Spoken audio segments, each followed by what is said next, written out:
याद रखो, विनम्रता से की हुई बात को समझना होगा। ज़रूरत सिर्फ इतना है, कोई आकर आपसे बोलता है कि मैं तो आपका पैरों का धूल हूँ, मतलब कभी आप गलत मत समझ लेना कि वो ये बताना चाह रहा है कि मैं आपके सामने कुछ भी नहीं। ये उसकी विनम्रता है, ये उसका बड़प्पन है कि वो यह जताने की कोशिश कर रहा है कि मैं आपके सामने झुकता हूँ। कभी भूल से उसको झुका मत देना, नहीं तो वो आपको झुका देगा। तो आप किसी की विनम्रता को विनम्रता ही समझें, कुछ और समझने की भूल मत करना, नहीं तो ये भूल बहुत बड़ी भूल साबित होगी। हर मतलब को बारीकी से समझने की कोशिश करो। क्या बोला जा रहा है, किस रेफरेंस में बोला जा रहा है, बातों को बहुत गहराई से समझना होगा। ज़रूरत सिर्फ इतना है कि कौन सी बातें कब कही जा रही हैं, किस रेफरेंस में कही जा रही हैं, उसका अर्थ क्या है। अगर कोई इंसान आपको बोलता है कि आप अज्ञानी हैं,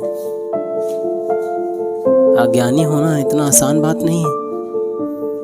ज्ञानी अगर अपने आप में घूम रहा है तो अज्ञानी भी अपने आप में घूम रहा है। अगर मैं आपको वेद कुरान गीता दे दूं तो आप उसमें आप पढ़कर उसमें हजार मतलब निकाल लेंगे।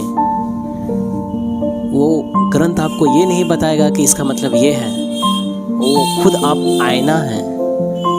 आप क्या समझते हैं ये खुद आपके पढ़ने से, ग्रंथ कुरान गीता ये पढ़ने से आप उससे क्या समझ रहे हैं, वो बात जो लिख रहा है उससे आप क्या समझ रहे हैं, ये आपकी ज्ञानता और अज्ञानता को दर्शाता है। ये आपको आईना की तरह दिखाता है, ये आप क्या हैं वो बताता है। तो मैं आपको बार बार समझाऊंगा, मैं आपको झकझोर दूंगा, मैं हर चीज़ को आपको हिला हिला कर पूछूंगा कि बताओ ये ऐसे कैसे। क्योंकि वहाँ कुरान और आपका वेद और आपका गीता आपको वो आपसे नहीं पूछ रहा होगा, आपको नहीं बता रहा होगा, आपको समझने से नहीं रोक रहा होगा जो आप समझ रहे होंगे। तो हर मतलब का लोग अलग अलग मतलब निकालते हैं। अब कोई मतलब चालाकी से निकाला जा रहा है या कोई मतलब वो हकीकत में वो ऐसा ही समझ रहा है, तो वो अपने आप एक आईना की तरह होता है। आप अपने आप को एक आईना में देख रहे होते हैं। तो समझ का खेल है। आपको समझना होगा हर चीज़ को बारीकी से, समझदारी से और बहुत ठहराव के साथ।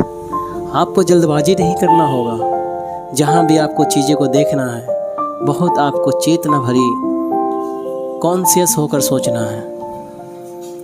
नहीं तो मैं आपको बार बार समझाऊंगा, आपको हजार बार मैं झकझोरूंगा। तो आप खुद का आईना है। आप अपने आईने में खुद को देखें और समझें। मैं ये बोल रहा हूँ कि आप अपने आप को खुद के आईने में देखें और समझें, मतलब क्या समझ रहे हैं कि आपको सामने आईना में जाकर खड़ा होकर आपका अपना चेहरा देखना है। आपकी मानसिकता क्या है ये दर्शाता है। आप किसी किताब को पढ़ रहे हैं, क्या अर्थ निकलता है, क्या अर्थ निकल रहा है, आप क्या अर्थ निकाल रहे हैं। तो हजार सवाल होता है। मिलते हैं फिर नेक्स्ट वीडियो में। अगर ये वीडियो आपको पसंद आई हो तो please like share and subscribe. Thanks for watching.